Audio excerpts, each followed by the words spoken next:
Assalamualaikum warahmatullahi wabarakatuh. Alhamdulillah, bertemu lagi kita dalam Oh My Tajweed siri kedua. Jadi insya-Allah pada hari ini kita akan membicarakan tentang dua perkara yang cukup penting untuk kita ketahui dalam mempelajari ilmu Al-Quran ini. Yang pertama ialah berkaitan dengan hukum mempelajari ilmu tajwid, dan yang kedua ialah berkaitan dengan kategori kesalahan bacaan dalam Al-Quran.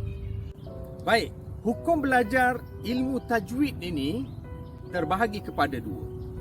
Yang pertama ialah fardu ain, dan yang kedua ialah fardu kifayah.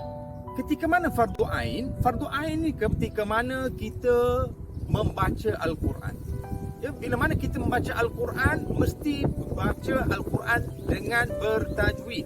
Mesti bertajwid. Sebab itu fardu ain. So, bila mana baca Al-Quran ni mesti baca dengan bertajwid, maka hukum mempelajari ilmu tajwid itu juga menjadi fardu ain ke atas satu-satu orang. Mesti kita kuasai. Yang kedua ialah fardu kifayah. Fardu kifayah ini ialah kita mempelajari ilmu tajwid ini merangkumi istilah serta hukum yang berkaitan.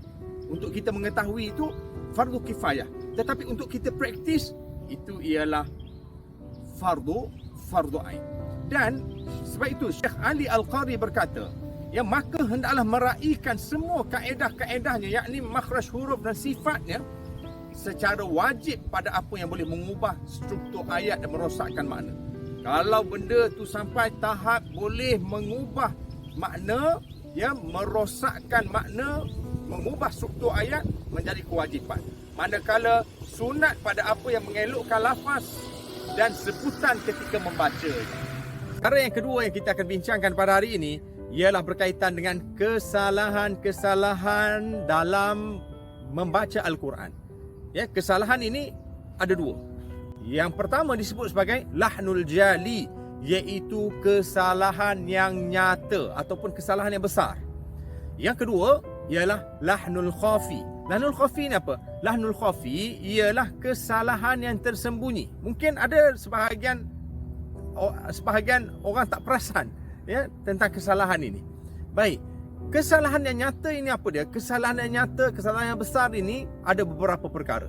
Yang pertama ialah sekiranya menukar huruf sin kepada sad.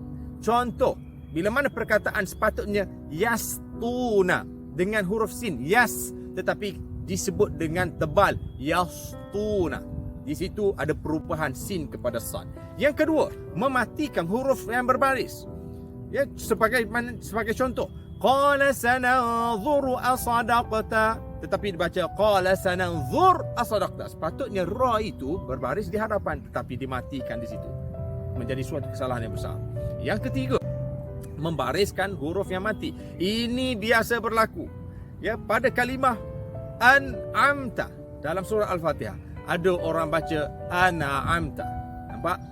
Huruf nun sepatutnya mati tetapi dibariskan. Sepatutnya an'amta tetapi dibaca an'amta. Nampak? Kemudian, ya, memanjangkan baris huruf bukan mat. Ya, huruf yang bukan mat, ya, sepatutnya kita baca tanpa memanjangkan tempat tersebut. Seumpama thumma ilaihi turja'un, tetapi ada orang yang baca thumma ilaihi turja'un. No, ha dhamir di situ tidak dibaca dengan panjang. Yang kelima, menghilangkan tasydid pada huruf. Iyyaka na'budu, tetapi dibaca dengan iyyaka na'budu tanpa diletakkan tasydid. Suatu kesalahan. Yang keenam, mentasydidkan huruf. Tempat tak sepatutnya ada tasydid, ditasydidkan. Ya sahibayis sijni, tapi dia baca ya sahibayis sijni. Ada orang yang baca begitu.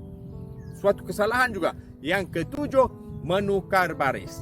Sepatutnya an'amta tetapi dibaca an'amtu.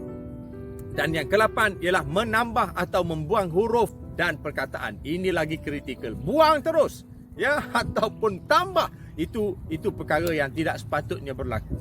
Dan hukum melakukan kesalahan ini ialah haram secara ijma' ulama' sekiranya dilakukan dengan sengaja. Tetapi kalau tak sengaja, kita pun tak tahu waktu kita baca tu tersalah kan. Kecuali ada orang yang tegur, itu dimaafkan kalau tak sengaja.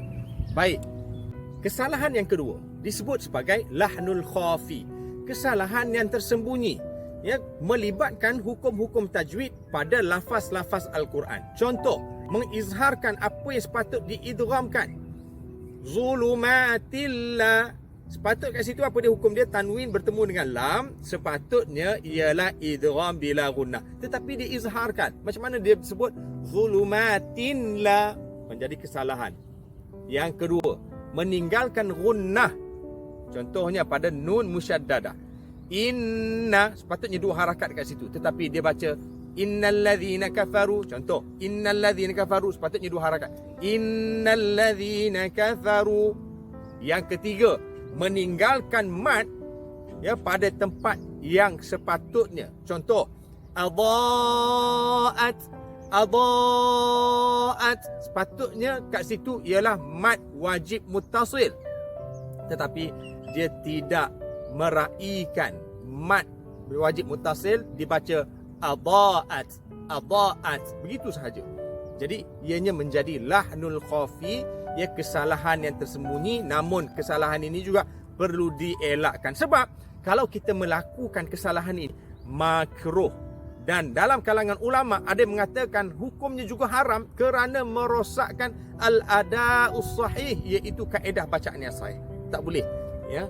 Ulama nak bagi tahu bahawa, ya, memang kena jaga sungguh-sungguh. Tak kira lah lahnul jali, lahnul khafi, tetapi, ya, lahnul khafi ni dia ringan sikitlah dan ada khilaf, ya, pada dari sudut apa yang disebutkan oleh para ulama. Dan dinamakan kesalahan tersembunyi lahnul khafi ni kerana kesalahan dalam kategori ini hanya disedari oleh ahli Quran sahaja. Ya, kalau orang awam biasa kalau dengar, mungkin mereka pun tak sedar bahawa di sini terdapat kesilapan ataupun kesalahan dalam bacaan.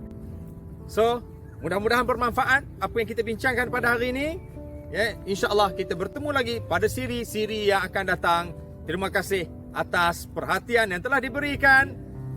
Al-Quran di hati, hidup bererti, heart for you. Jumpa lagi.